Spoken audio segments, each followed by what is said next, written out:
आधार card को नहीं आसिला नुआ अपडेट। एही भिडियोटी रे आधार कार्ड को नहीं कौन अपडेट रही। जदि आपणकर आधार कार्डटी 10 वर्ष हो गलानी तेबे आपणकर आधार कार्डटी को अपडेट करने को पड़िबो। यह एबे मैंडेटरी हो जाइछि। भारत सरकार पक्षरु यह जारी करा जाइछि। एई नवेम्बर मासरे अपडेटटी आसीछि। जदि आपणकर आधार कार्डटी को 10 वर्ष हो जाइछि आपणकर आधार कार्ड रे आपण एड्रेस मोबाइल नंबर सब अपडेट करि परिबे। जदि आपणकर डाटा सब ठीक अछि ताहेले सेहिटी आपण निजर बायोमेट्रिक अर्थात फोटो फिंगर अपडेट करि परिबे। यह निकटस्थ आधार केंद्र रे जाई अपडेट कराई परिबे।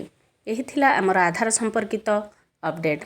तेणु विलंब न करी निकटस्थ आधार केंद्र को जाई आधार अपडेट कराई नियंतु।